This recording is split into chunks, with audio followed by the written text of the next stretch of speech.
Welcome to this edition of Chakmah Choter on the YAHOWah blog. I'm your host, Craig Winn. We had quite the program last night as we talked about the consequence of what is transpiring around the world in terms of the raging roar of anti-Semitism. And it has become a crescendo between Marxists and Muslims as they band together to attack God's people. I spoke briefly this morning as we were discussing the prophetic proof texts that demonstrate that Israel is going to be dissected at the waist, having to forfeit her heartland to appease the Marxist Muslim agenda and carve out land which she has too little of. For the Marxist Muslims that are striving to annihilate them, who have just recently raped, terrorized, mutilated, and abducted Jews, that this will be carved out of Israel as a reward to appease the Muslims who nobody else in the world wants. But after killing, brutalizing Jews, they're going to be given a country of their own. Can you imagine how horrible that is going to be? And what I talked about briefly this morning in our earlier show is that the whole idea of Palestine is nothing more than a racial slur. Its conception dates back to 133 CE, when Emperor Hadrian, who was amongst the worst people who ever lived, I would say he's easily in the top 5 most hated people of all time by God, was in the province of Judea, massacring Jews, torturing them, starving them, mutilating them, crucifying them by the hundreds of thousands, and hauling many away for the diaspora as slaves. He was just a ruthless son of a bitch. He enjoyed burning Jews alive by wrapping Torah and prophetic texts around them, soaked in oils, and lighting them on fire. And as he was torturing them, he was looking for a slur that he could use to torment those he was killing and abusing and torturing. And he heard that there had once been a invading force known as the Philistines that had been so ruthless that they couldn't even be enslaved, that every nation that encountered them, from the Israelites, the Egyptians, the Babylonians, the Assyrians, and the Macedonians, found that there was no way to enslave them. They were so barbaric that they were annihilated. The last Philistine was killed by Alexander the Great on his way to Egypt in the 3rd century BCE. That was it. No more of them. So Hadrian was fully aware that they didn't exist anymore, but so much the better to torment Jews. And so he said, I'm going to rename the province of Judah, God's name for it, Philistia, just to piss them off. It's a racial slur. And after doing so, he hightailed it to Greece, where he officiated over the Dionysian mystery cult celebration of what became Easter week. I share this with you just so that you might know that Hadrian, like most Romans, metastasized into the Roman Catholic Church. There really isn't much to distinguish as one from the other. Equally disgusting, equally beastly, equally in opposition to God. And all the while he hauled his little boy toy along with him. He had a child that he liked to have sex with. He was a homosexual, which I don't care if he's, green and likes to do it with toads. But the fact is, he was a pedophile, homosexual pedophile. I guess that's perfect for what became the Roman Catholic Church, isn't it? So this name shouldn't have had any longevity. It should have died off with Hadrian. It was nothing but a racial slur. It's like using the N-word. It's repulsive. It was to victimize the victims.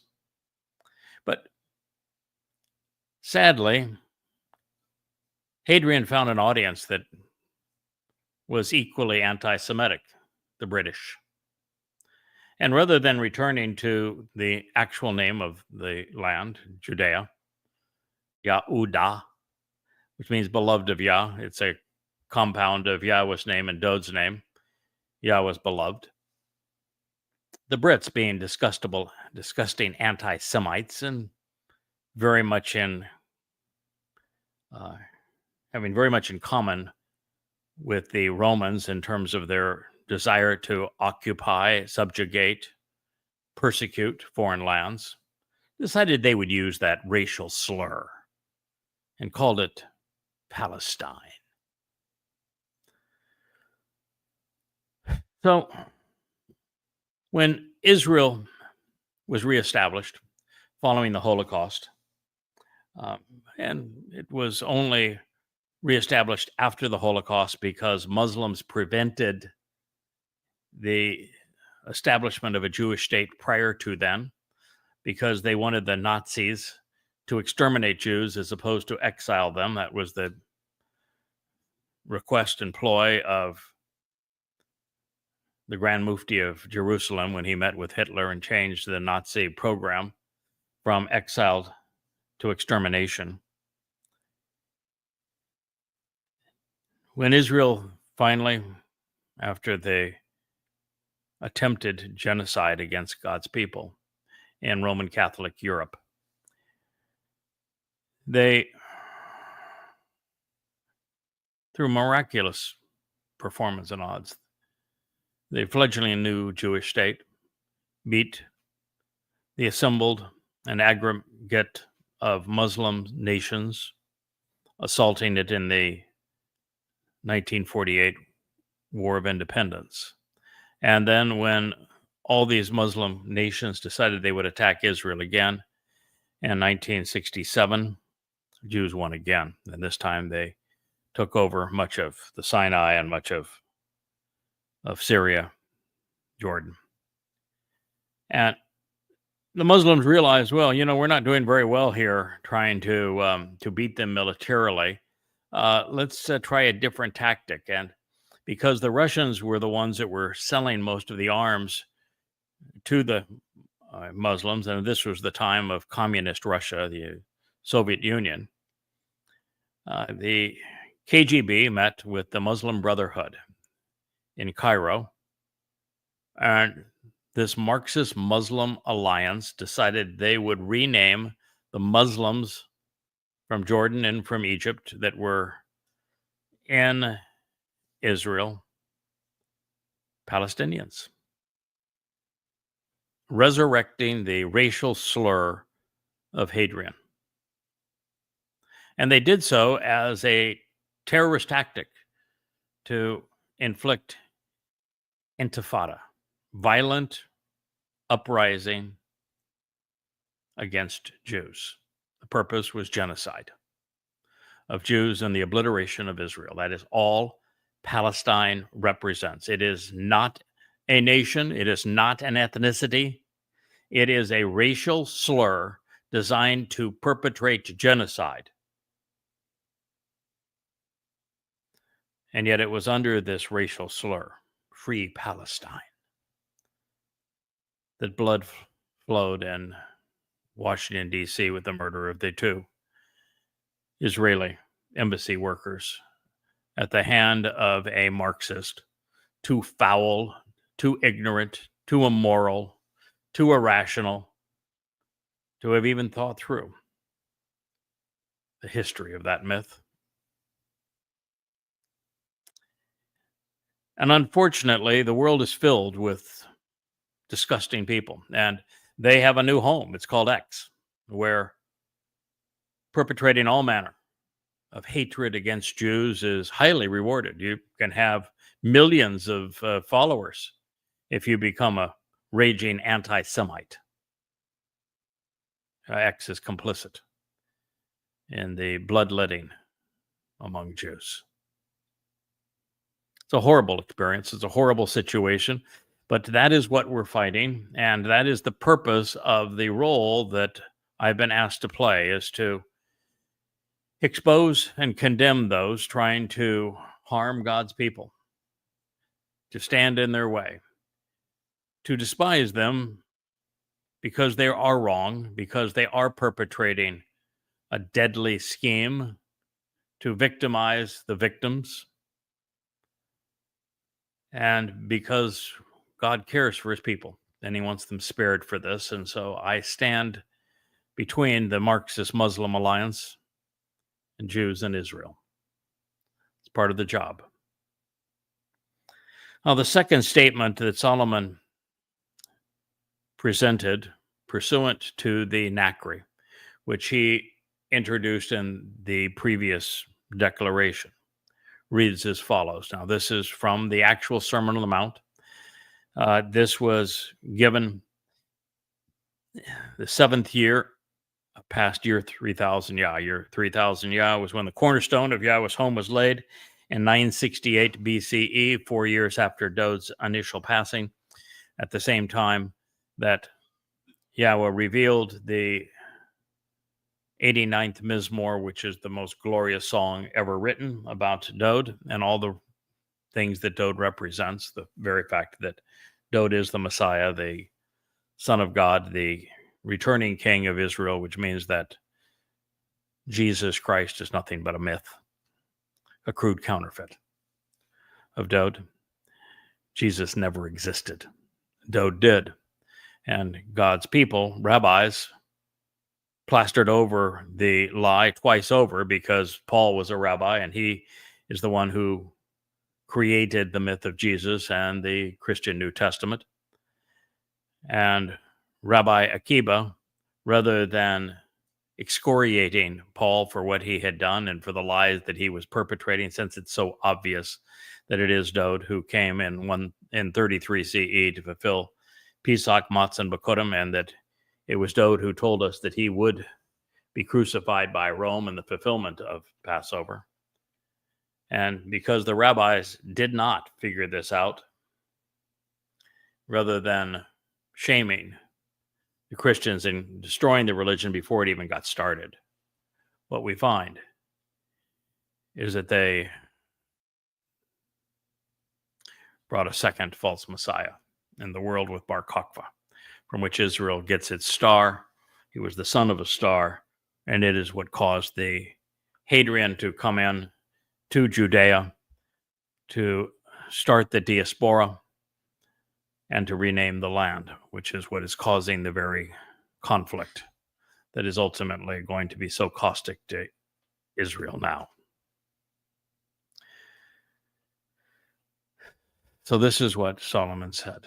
When you hear this coming out of the heavens, I'll recognize that we're bringing this program to you as a live stream. It is being sent from here via a satellite dish on my roof to a Starlink satellite, and then back down to wherever you are via satellite. It is coming literally out of the heavens.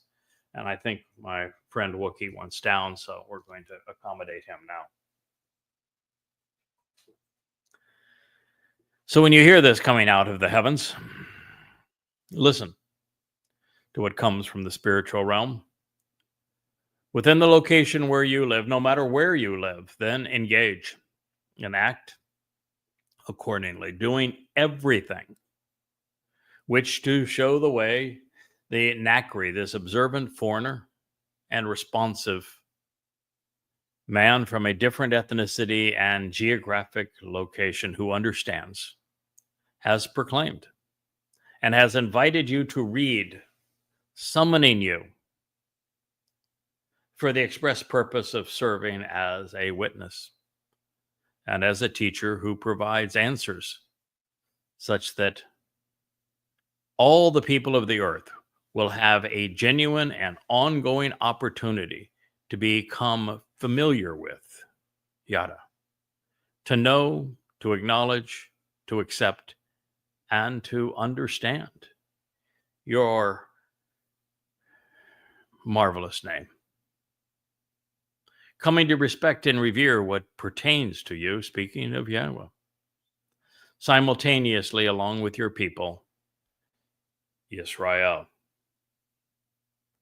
and so that they may know, acknowledge, and accept and appreciate Yada, because truthfully, for your name, he is designated and called, invited, proclaimed, and welcomed. Concerning this house and family, which to reveal the way to get the correct path to walk, to give meaning to life, I have built. So this is a very powerful message. It's one of the most important prophecies of our time. It's God being exceedingly detailed and deliberate, forthright, telling Israel that a time has now come when a voice will come out of the heavens, which wasn't possible until, well, the last 5 years. And no matter where you live, so this voice comes to you no matter where you live on earth. Again, something that wasn't possible until just recently, with not only smartphones, and there's 8 billion of them, and it also requires the satellite distribution of internet, where no matter where you are in the world, you can receive this live stream. And so God's saying that when you hear it, then do exactly what his Nakri is asking. Engage, act, extend the energy to benefit, because he's showing the way to capitalize on this relationship. He is the Nakri, the observant and responsive foreigner, of which no one else has ever identified. No one else could have been this individual, because no one else has ever made a statement or an announcement pertaining to him. You can't be the person if you don't even know you are the person. And there's no other person on earth who is claiming this title, even now. And we are absolutely running out of time because, well, there's only 8.5 years left. And can you see the books that sit behind me and what we have done these last 24 years to prepare for this moment? You know, God's not going to say, I want you to listen to this person and do everything that he asks and engage that way. And I want you to read what he has written if you don't have a wealth of books like this. And these books are based upon amplified translations, not only of Yahweh's testimony, but corrected to reflect the Dead Sea Scrolls. And then commentary on them so you can understand what God is saying, and so that it's relevant to you today. That's the reason why you can act, because I've not only shared what God said, but explained it in a way that you can respond to the message that God has delivered, so that you know what the conditions are of the covenant. No one previously had ever explained them, so that you know the purpose of each of the 7 Moed Mikre and how they enable the benefits of the covenant, which no one had ever done before. So that you know the timeline and what has happened where and when, and what's going to happen as we move through these next 8.5 years before Dod's return with Yahowah. So that you know who you are relying upon to receive these benefits. Dod, David. So that you know God's name, because this is insistent that this individual is the one who had enough respect for God's name to reintroduce it to his people. There's only one person in all of human history that fits this particular narrative, and you're listening to him. And there's no doubt about that. And God just told you to engage and act accordingly, to do what he says. And what I'm saying is come to know and act upon the 5 conditions of the covenant, which require you to walk away from religion and politics, from the intermixing and commingling that confuses by intermixing fact and fiction, which is the marvelous definition of the Christian New Testament, of the Zohar, of the Talmud, and of course the Quran. Walk away from that. Work away from Babel, what God says. And in this case, Babel. I'm not so sure that's going to work, Leah. He's a little wild. Babel is the same word as we find in Bible. Babel and Bible, same word in Hebrew, means to commingle, to confuse. This is what God is asking us to leave. So that's the first condition of the covenant. The second is to walk to Yahweh and become perfect. And the only way to do that is through Pesach, Matzah, and Bikurim. And no one celebrates, and even acknowledge what matzah was until I reintroduced it, that it's the core ingredient in becoming perfected. It's when Dode, soul, carried our guilt into Sheol to deposit it there so we would be perfect in front of God. This is the way that these things are accomplished.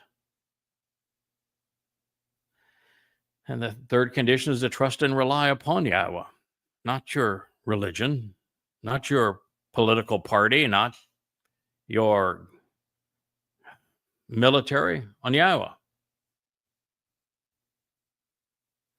Then it says, closely examine and carefully consider the terms of this covenant relationship, of which prior to these books, no one had ever done. And then it says that as a man, you must be circumcised if you're going to capitalize on Pesach, Matzah, and Bikurim and become part of the covenant family. And as parents, it's your responsibility to circumcise your sons on the 8th day so that they and you remember this covenant that God has established with us.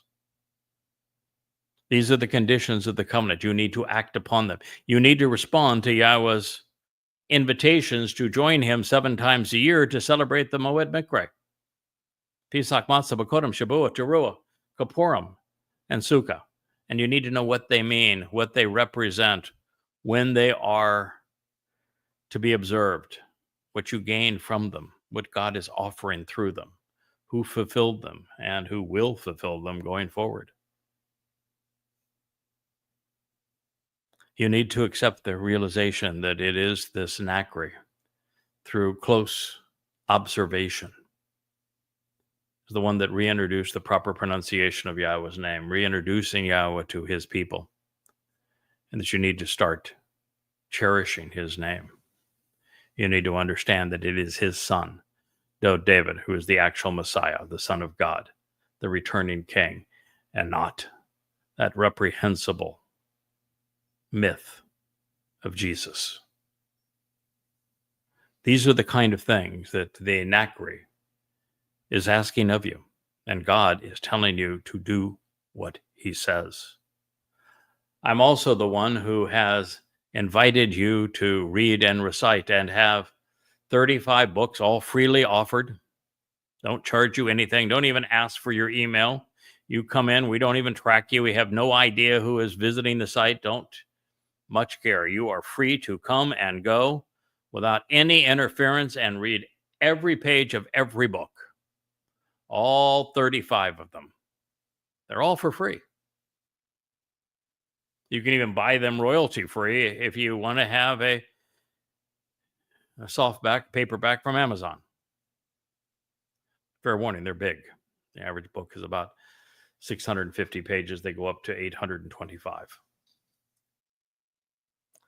No one else is offering that. And that's what this says, that he has invited you to read. Kara, summoning you. And it's for the express purpose of him serving as a witness. He is a teacher providing answers for everyone on earth, which is only possible now. And only for someone who recognizes that Torah means teaching, so you can be a teacher once you're taught, once you receive God's directions.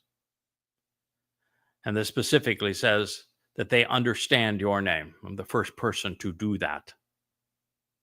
And at least 2,500 years. It shouldn't have been that way, but it has been.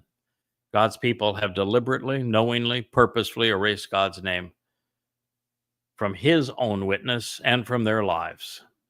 And they'll never have any reaction, any interaction with God until they resolve that. Which is why we lead with it. It's why the books are called Yada Yahowah. It's why the website is YADAYAH.com. Yada means to know. Yah is the familiar form of God's name. And then God goes so far as to name this individual. He is Yada. It means to know, to recognize, to acknowledge, to understand. And asking you, if you're listening, come to respect what he is saying pursuant to Yahowah. And do so simultaneously, because he is doing so simultaneously with Yisrael.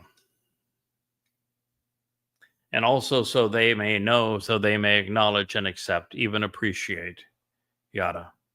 Because truthfully, for your name, he is designated and called, invited and welcomed. You know, what's so interesting about this is that the building that is called the temple by Jews and even by Christians, the temple, well, when it's described here as it was completed, it's not called a temple.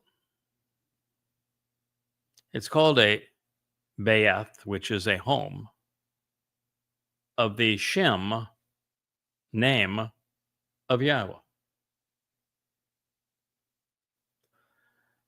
Bet you didn't know that, but that's what it's called.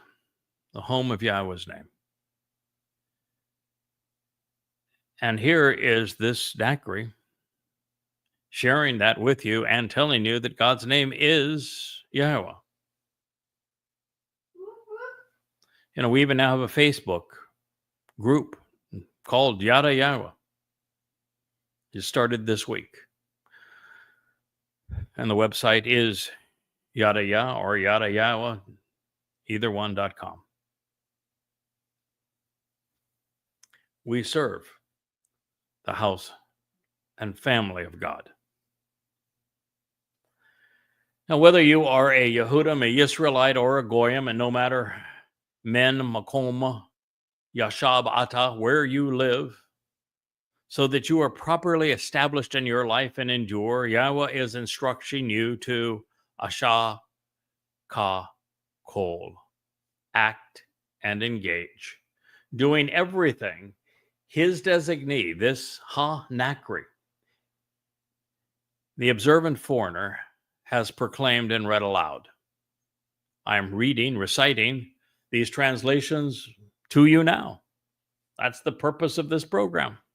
And I have written them so you can read them and recite them. We're soon going to have an updated website that is a page turner where you can pick your book, take it off the shelf, if you will, and open it as if you were holding it in your hand and turn each page. And at times it will even speak to you. And at times it'll play a video that explains as we're doing these programs on that section. A marvelous technology that brings them right into your lap, no matter where you are in the world, instantly, freely, at your own beck and call. It's extraordinary.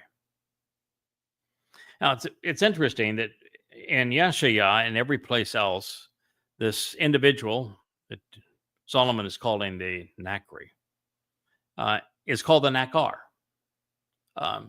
The only difference in the two is the concluding yod, the Y. And the yod speaks of the very hand of God or the influence of this person. So it says that here it would say that the observant foreigner is responsive and therefore influential. But it's more than that. Because when you see the yod, yod at the end of a word like this, when it's a title, it would be like so many others in Hebrew, where it means my observant foreigner. It's a contraction of ani, which is me, myself, and I. And so it would be my observant foreigner. Well, that means that the nakar, yada, the final zeroah, belongs to Yahweh. He is a tool, an implement that Yahweh is deploying. It's not demeaning to say you're a tool or implement of God. It's a distinction. It's an honor. Nothing better to be wielded by Yahweh, the creator God of the universe. But Nakri is distinguished from Nakar by the Yod, which makes the Nakar, in this case, a Nakri, which is my observant foreigner. And therefore a tool that Yahweh is wielding, which is why Yahweh can say, do everything he says, because it is Yahweh who is making all of this possible. It's why he gave the Choter 7 spirits, including the spirit of Yahweh, the spirit of Chakmah, which is the name of this program, Chakmah Choter. He gave the Choter Chakmah, the spirit of Chakmah, the spirit of Bien, which is understanding, the spirit of Gabor, of boldness, of Etzah, of counsel, such that you can provide the entire picture from beginning to end. Spirit of reverence for Yahweh's name, the spirit of knowledge, so that what I am saying to you is like Yahweh saying, this is my observations that you ought to accept and act upon. It's unlike anything else you read anywhere else in the Torah, prophets, and Psalms, unless you're reading about one of the titles that Yahweh has afforded this individual. And the reason that this individual is so enormously important, and he is, from God's point of view, in the big three. Now, that's going to be really, really tough for Jews to swallow, but that's the fact. He's in the big three. You don't even know who the big three are, so maybe it's not so hard for you to swallow. But the big three don't begin with Abraham. Abraham was a knucklehead. Yeah, God loved him because God saw the best in him, and Abraham and Sarah was delightful, but Abraham was a scallywag. He sold Sarah into as if she was somebody he could trade for sheep. He pimped her out twice. Pardon? He human trafficked her. Okay, I don't know what that means, but all right. He's a bad individual. So he's not it. We know very little about Jacob. Noah did his thing and saved his family from the flood that took place in the region where he lived. It's a wonderful story. I love the story. And I love the fact that we can prove it now with the Berkel impact crater and the Yahweh's testimony about upwelling of deep seawater to initiate this process. But it's not Noah. And that would bring us to Moshe. And you understand that Moshe is put on a pedestal by some only because they don't know him very well. And I've had, for the longest time, the utmost respect for Moshe because I recognize that he had tremendous character when he stood up for the Hebrews, the children of Israel, as they were being abused by the Mitzri, the Egyptian taskmasters. And he stood up for them, risked his life to spare them, even though they turned on him and were embittered and unappreciative, just as they responded to God. But I respected that. I respected the fact that he walked away from the cushy life in Egypt, being part of the politics and the religion, and he disrespected those things, and he had the wherewithal to know to leave them and walk away from them. And the first thing we hear about him thereafter is there's some bandits trying to prey on some women that are young ladies that are tending their sheep, trying to water them in the desert, and Moshe, at an older man, stood up for them, risked his life, didn't walk away from the fight. He stood up for them. He had character, and I like that about him. And the job he was given by Yahweh turned out to be, he was a spectacular individual in the sense that he saw through. He was he took the dictation for Barashith. He lived Shemoth, the names. He lived through Kara. He lived through the events of in the wilderness, Debadim, or Bad Midbar. And then he gave the oratory that showed that he actually understood what he was talking about, because Debadim is the summation, an oral summation of the Torah and what it means and how one should apply it to their lives. And he wrestled with these ornery, wayward children for 40 years. A lot of respect for that. I've just, unfortunately, translated Numbers 8, or number 11. And Numbers 11, Moshe had a complete and utter meltdown, and God completely gave up on the children of Israel. And at that point, he says, we're going to go through the paces, Moshe, but your job now is just to get them to the promised land. There's not much we can do with them beyond that.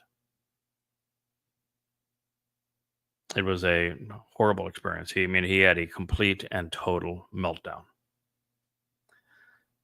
So to be compared to Moshe isn't near the being put on the pedestal that those in religious circles might have put him in. And the fact is that those who were with him during the Exodus treated him like crap. They were so unbelievably mean to Moshe. Rabbis now want to call Moshe a rabbi. Nothing of the sort. But there can be no affinity between Jews today, particularly religious Jews, and Moshe. Jews treated Moshe horribly, and there were no exceptions. It was horrible from the beginning, every one of them. So Moshe is one of the three Zeroah. He's a flawed man that served mightily in an important role. That was delivering Yahweh's Torah teaching and taking the children of Israel from slavery to liberation, to freedom.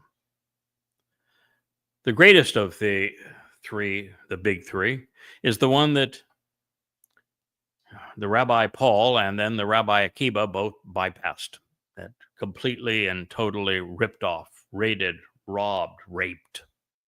It's Dowd. Dowd is the chosen one. He is the Son of God. He is the Messiah. He is the one whose spirit came upon him and never left. He is the King of Israel and the returning King of Israel. He's the prophet who wrote the Psalms and the Proverbs. He is the greatest defender of Israel. He is the one that created the city of Dowd. He is the one that bought the Temple Mount. He's the one that Yahweh loves more than any other. He is the one who volunteered in his second of three lives to fulfill Pesach, Matzah, and Bikurim, becoming our Savior. It doesn't get any better than that. Makes him the ideal Zeroah. He's the greatest of men, most brilliant, most articulate. But he's flawed too, so you can't put him on a pedestal. You can't say, oh, well, if you're going to claim to be one of the big three, that puts you in tall cotton. Now, the fact is that I work for Dowd. I report to him. He is my superior. I have the utmost respect for him, but I have to announce and be honest that Dowd had his flaws. Now, his flaws aren't going to matter anymore because he carried them away and deposited them in Sheol, never to be seen again, on matzah for himself as well as ours for us. But Dode did some dunderhead stuff. Lots of it. In the midst of being extraordinary. And what that says is that God can take ordinary people with some exemplary attributes and accomplish magnificent things when they're willing. Well, the fact is that Dode, being the most important man associated with Yahweh's story, the one who fulfilled Pesach, Matzah, and Bikurim, the one who therefore enabled the benefits of the covenant, the one who is the exemplar of the covenant. He is even the exemplar of Yisrael, the good and bad.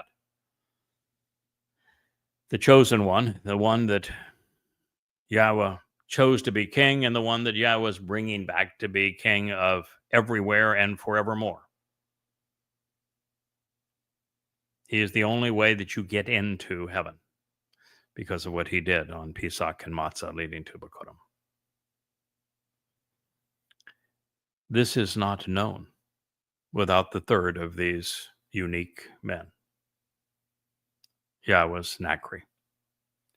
No one would know that Dode served to fulfill Pesach, Matzah, and Bikurim. No one would know that there was no Jesus Christ, that's nothing but a crude counterfeit of who Dode actually is.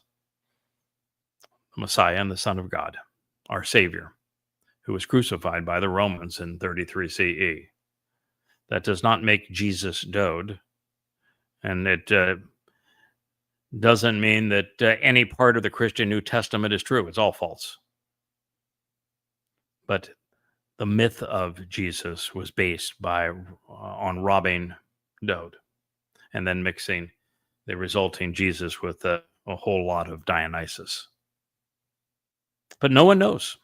No one knows the conditions of the covenant. No one knows how the covenant is fulfilled through the Mikra, how to observe the Moed Mikra and capitalize upon them, that it is Dode that we owe this respect to. No one knows the timeline.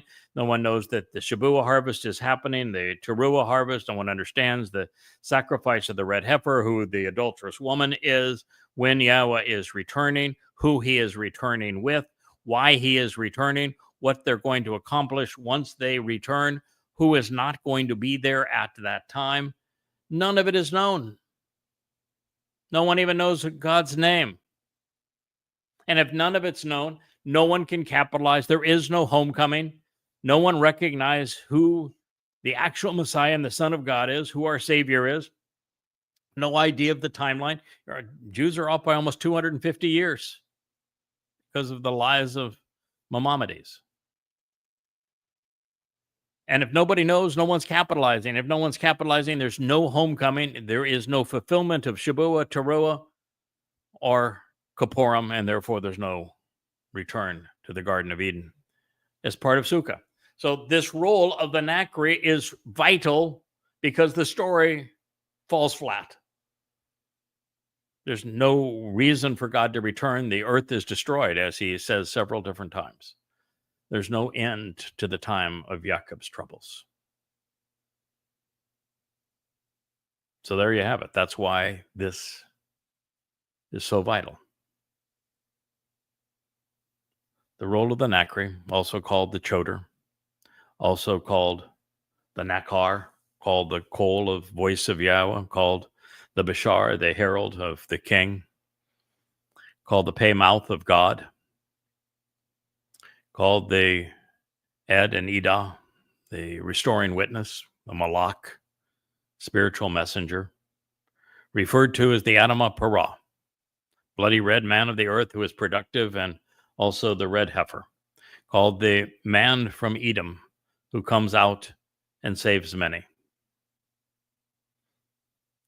called Yada, the final and third Zeroah. That's who he is. That's why he is important. And so as a result now of this Yahowah blog, you get to hear from him firsthand. Listen to him. Look him in the eye. Evaluate what he is saying. Go to his library at yadayah.com. Validate his translations and his insights for yourself. Read. But, don't have a knee-jerk reaction to say, nah, there's no chance that could be true. Read. Look at the proof. The evidence is overwhelming. I've just read to you something that God said. If you want to call God a liar and say there is no Nachri,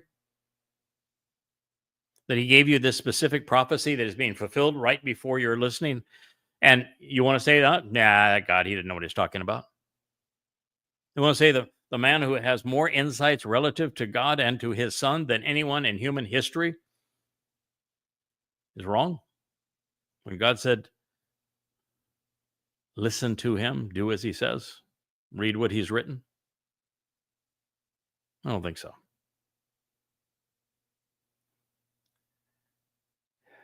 God is asking you to respond appropriately to what you hear.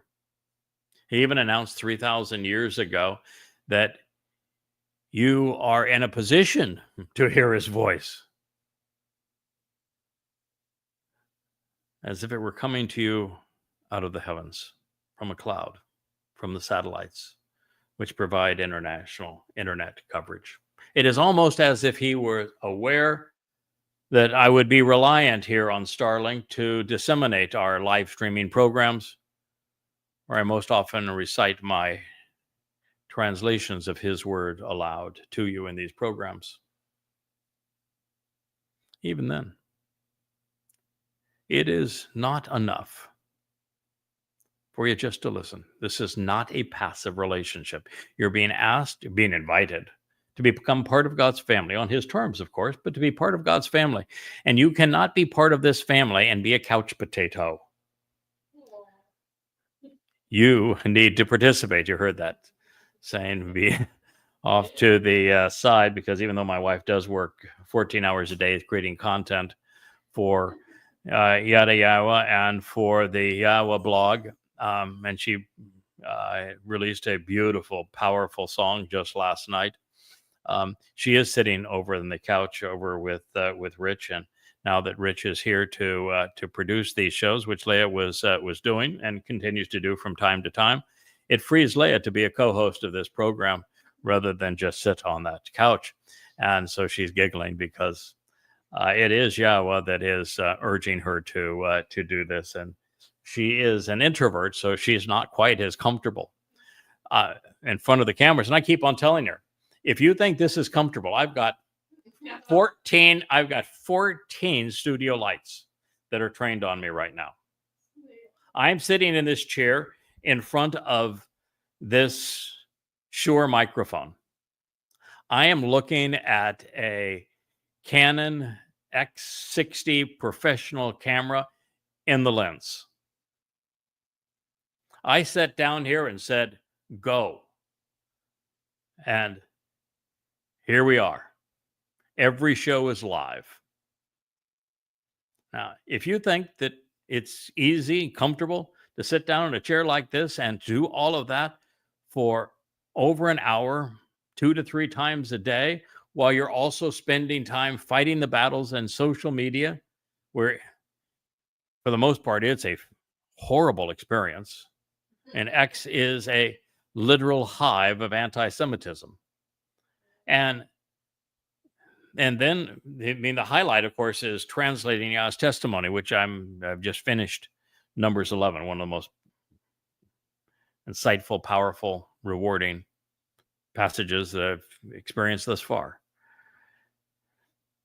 But this is not easy. We're doing this because in December, even though I hadn't written a word, I hadn't posted a single message in my life on social media, YAHOWAH says, you are now going to be my social media guy. You're going to now have a YAHOWAH blog. You're going to buy cameras and studio lights and all the studio setup and a whole bunch of streaming computers. And you're going to upgrade your internet, and we're going to go to town. We're going to have the YAHOWAH blog. You are going to be a vlogger. I said, well, I'm almost 70 years old.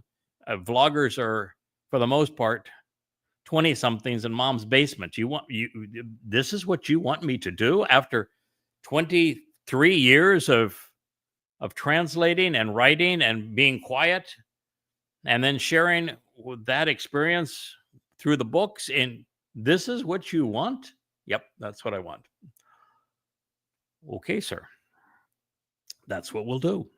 You're it, baby. Yeah, and so you're just sitting there. Okay, now what do I do? What cameras do I buy? Oh, so I said, oh, what the heck? I'll buy like 8 of them, which I did.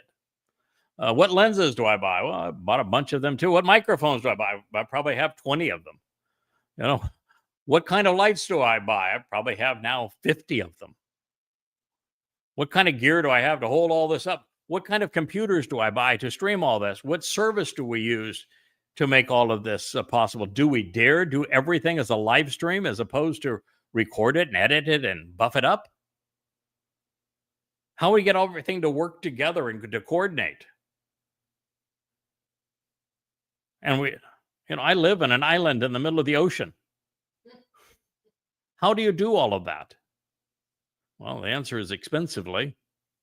And, you do your best. And here we are. I think the resulting product is, well, it's good enough for Yahowah to say, listen to him, read what he's written, and do as he asks. Good enough for God. I suspect it's good enough for you.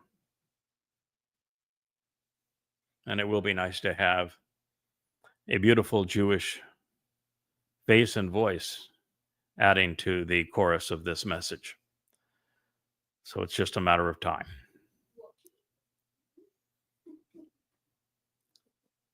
But even then, according to God, that wasn't enough. Not just to listen. He wants you to respond. The covenant is about being active. This is a relationship. There is nothing worse in a relationship than one person who gives and the other person who takes and does nothing. Unrequited love is the most horrible feeling in the world. Most of us have experienced it at one time or another. That's not what God is offering. He wants you to engage in this relationship with him, which is to act and to be productive.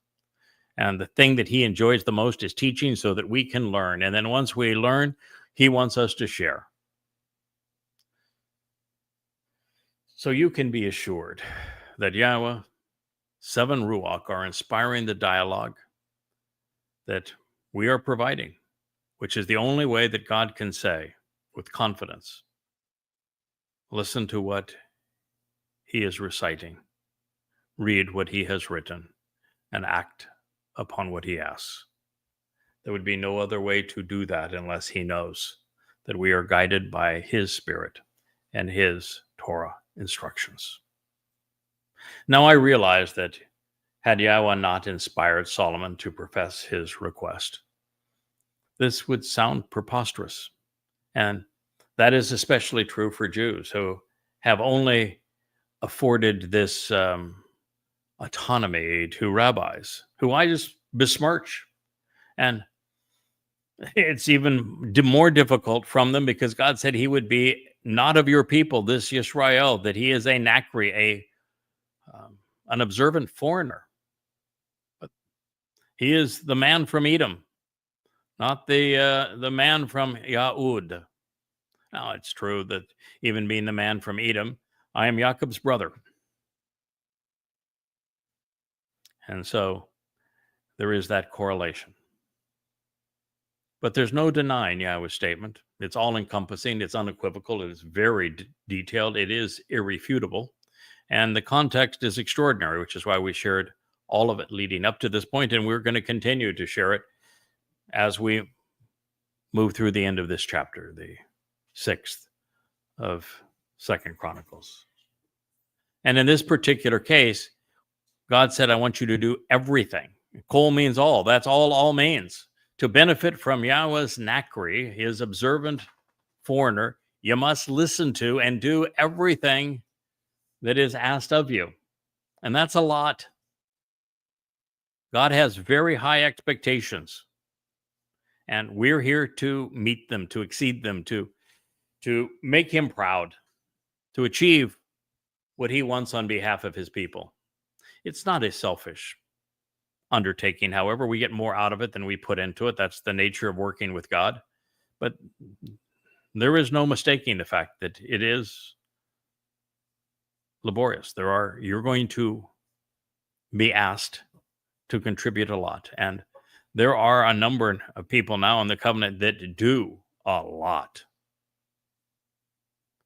And I would say they're the most joyous, living the most fulfilling, purposeful lives on the planet. Now, the reason Yahweh could make such a bold and sweeping statement is that he's controlling the action. He still allows free will, but he's influencing it for sure. Before he would have me begin live streaming via the satellites to broadcast the YAHOWAH blog, we would spend the preceding 23 years translating his words, contemplating his instructions, pondering what he is asking from us and offering in return, all while deducing thousands of insights from his every proclamation. We would write 38 books in total. 30, I think 4 currently on the bookshelf. I'm writing the 35th. It would not be until I came to perceive his entire picture from beginning to end, including the revelation that his son, Dod, is our Messiah and King, and that he fulfilled Chakmah, it's the single greatest discovery pursuant to God in human history, and that we would transition, he and I, from writing so that you could read to speaking so that you could listen. By that time, and with the benefit of his 7 Ruach spirits, Yahweh had every assurance that I would be able to effectively serve as his call voice,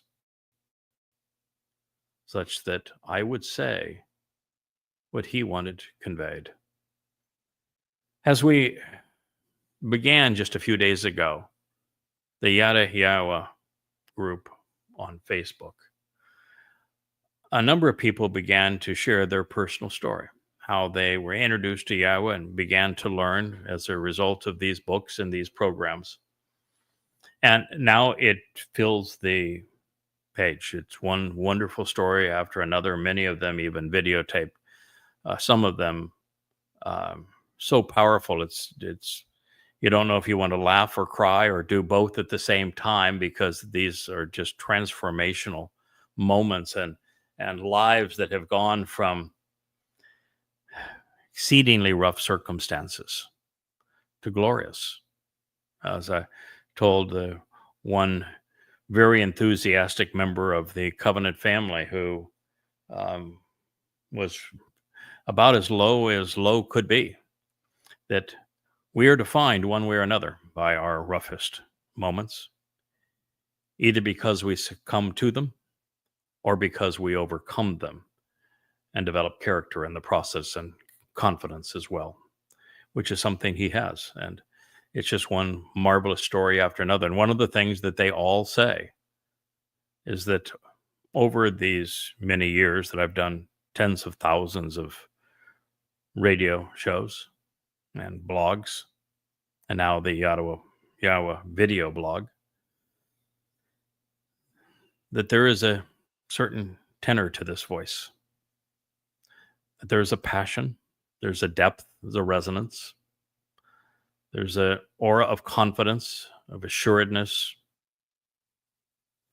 that is exceedingly uncommon. And that's Yahweh speaking to you through me. Now, I will also tell you that by using Kara, which is what Yahweh had Solomon say, it means to summon, to invite, to read and recite, to proclaim, to call out, and to meet and to welcome. It is a word that I've always wondered.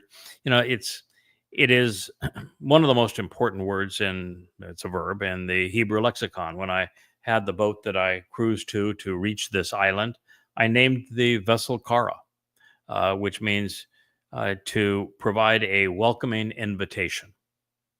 And it is the basis of Mikra, and in the plural Mikre, which define the 7 annual meetings that God has established for us that he wants us to attend, where he's giving us an invitation to be called out and to meet with him and to be welcomed by him. Pesach, Matzah, B'Korim, which Dod fulfilled. Shabuah, Teruah, which I will be fulfilling. Kippurim, which is the homecoming with Yahowah, so we can all, Sukkah, camp out with God as he returns the earth to the conditions found in Eden. That Kara is the basis of Mikra, which makes them invitations. But it is so interesting here that as he would have his two most prolific writers, and three all total if you consider Moshe, who was surpassed in the amount that he wrote, by Dod, who was the most prolific of all of those who have written as prophets for Yahowah. But I have written based upon what Yahowah has inspired through his translations, these translations of his text and insights and commentary on them, more than all of the prophets combined. There's a lot to read, a lot to recite. It's a lot to learn and to know and to understand. And, well, today, reading and listening have about equal value. I think there was a time where reading was vastly superior to listening because it was much harder to validate what you were hearing and much easier to validate what you're reading because you can copy and paste it into a search engine and verify whether or not it's true. Today, you can even put it into artificial intelligence engines, chat GPT, and find verification that yes, that is accurate. But today, there is so much passion that can be conveyed through a blog like this, where we turn on the cameras, it's a live stream, and I speak directly to you. There's a genuineness and a passion and a confidence that is conveyed in these kind of circumstances. So I think both are important. But for Yahowah to create a word that is descriptive of his 7 annual meetings, the core of his schedule with us, his calendar through the years, that also incorporates reading, where the 3 individuals that I spoke of are the 3 most prolific writers along the way. And that we would ultimately recite all of this to you as part of the Yahowah blog, doing so 3,000 years ago, long before that was possible. I think that's powerful. It's interesting. Obviously prophetic. Further, its lama'an, its purpose would be to serve as a witness, teaching the truth to all who would listen, conveying the message to Kol Am Ha'eretz, the family of the land and the people of the earth. In the previous statement, the Nakri's lama'an primary purpose was to reacquaint, Yisrael with Yahowah's name. And now it is in this statement to direct their attention to the Kara invitations that Yahowah is providing and that Yada is reciting on behalf of God's people. These are the Moed Mikra. Further, it is now expressly evident that God is not only equating the Nakri, his observant foreigner, with Yada, one who knows. He is directing Yisrael's attention to him so that they Yada recognize and acknowledge him, so that they benefit from the answers he is providing pursuant to the Shem name and the purpose of the Moed Mikra and the timing as events play out over these next 8.5 years. Developing a profound Yare respect and appreciation for all Yahowah represents, including his Shem, is the first step towards reconciliation. And in speaking of titles serving as names, in this introduction to the Nakri, Solomon equated him with a Zeroah. If you listened last night, you heard that very clearly. And there's only 3 Zeroah. Moshe says, or Yashayah says Moshe was a Zeroah. Yahowah says that Dod is a Zeroah. And both Yahowah and Yahowah designate myself as the final Zeroah. And in that final role, I'm the one cultivating the seeds that they have sown to produce productive harvests on Shabuah and Towrah. And now Solomon is associating this Nachri with Yada, bringing it all together. He is Yada, he is the Zeroah. He is the observant foreigner. He is the witness. He is the teacher. He's the one whose voice comes out of the sky, whom you can listen to and should act upon. And therefore, Nachri, Zeroah, and Yada are one. Now, it's also telling, but also prophetically accurate, that my message, even before I recognized that I was the Nachri and the Zeroah, was directed towards everyone on earth. I was prioritizing Yisrael, who's migrating, those migrating individuals who have struggled and wrestled with the Almighty, and trying to evolve them into those who engage and endure with God during this whole process. But I was initially fairly broad-based. My goal was to speak to anyone who would listen. I was going to talk about what God had to say to his people and through his people.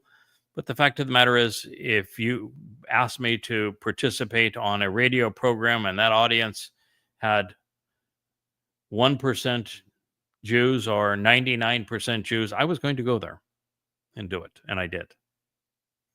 That's not the case now. Now my focus is on God's people. I serve Yisrael. And I do so because there is no time left to be broad-based. You can't use the shotgun anymore. This is 8.5 years left. We're a year from the time of Yaakov's troubles. Israel's about to be dissected and attacked by Muslims again.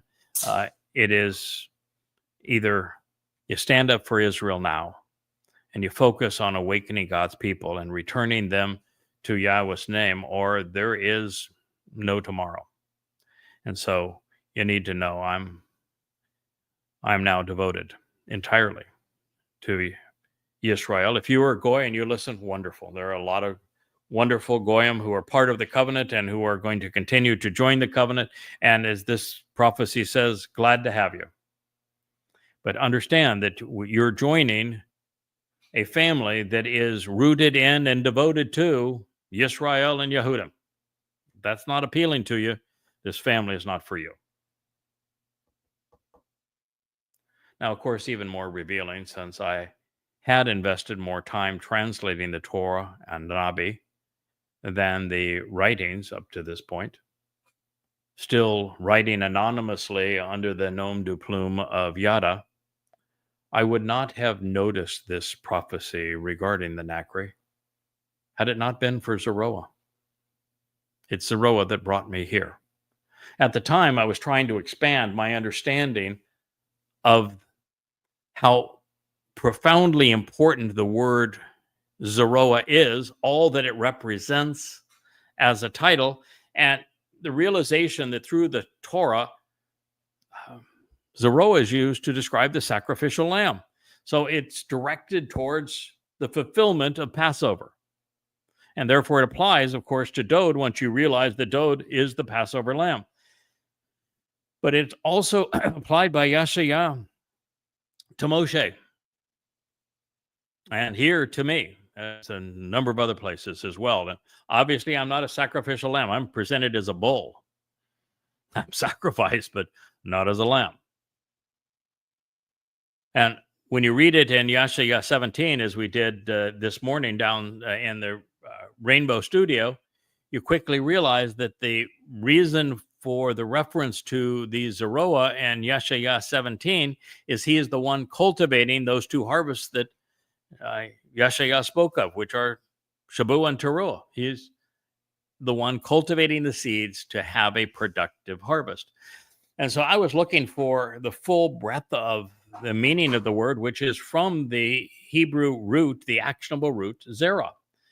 Zerah is one who sows seeds. It is to cultivate seeds.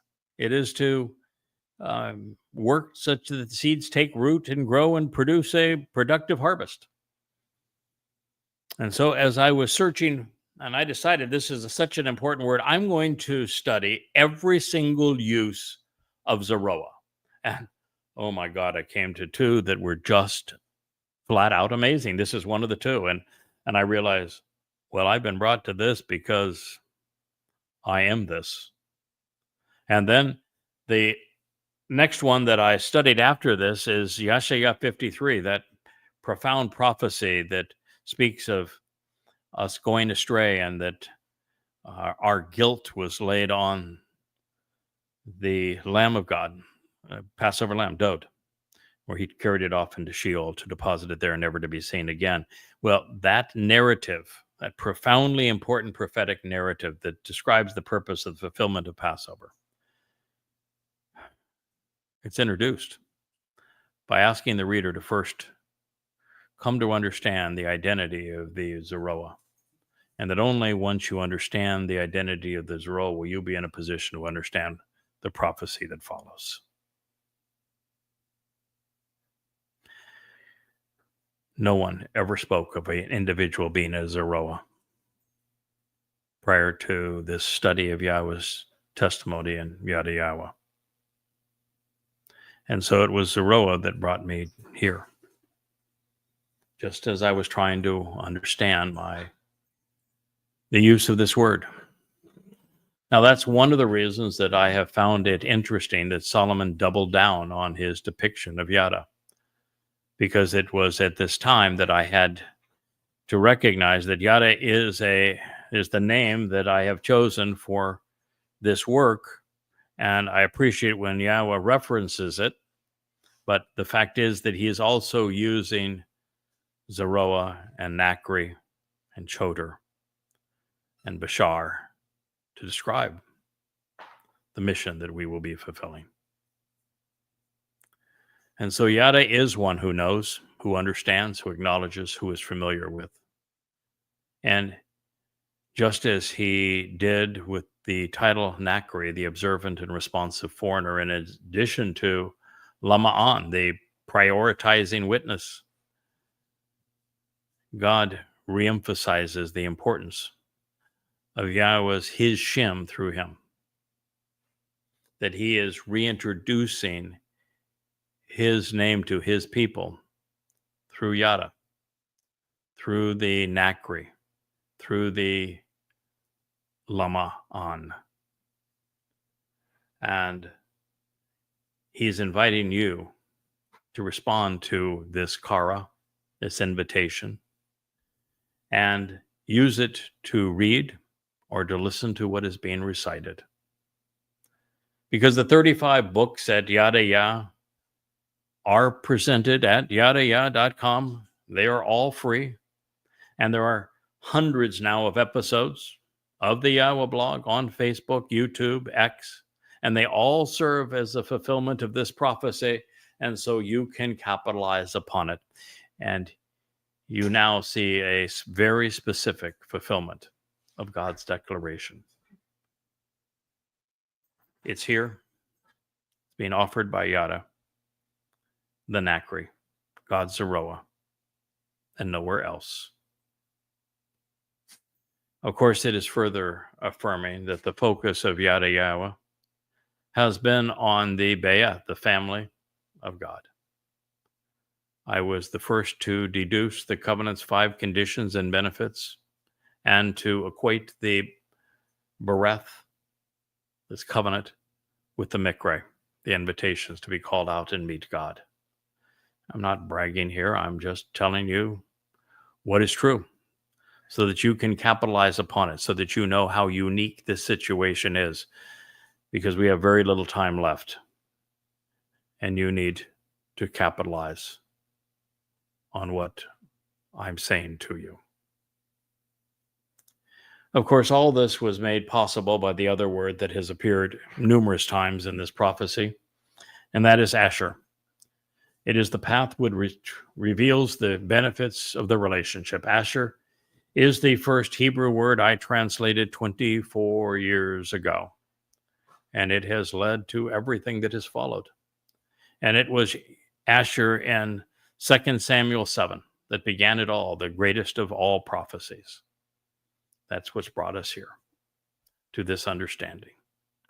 And it's, of course, why Asher appears 3 times in this prophetic statement, introducing the Nakri, who is Yada, the Zeroah, serving as a Lama'an, so that Yisrael would know Yahweh Shem. I thank you for listening. I wish you a wonderful evening, and we'll be back together again tomorrow. This has been a special edition of the YAHOWAH blog, and I am your host, Yada, the Nakri, and Zeroah, Craig Winn.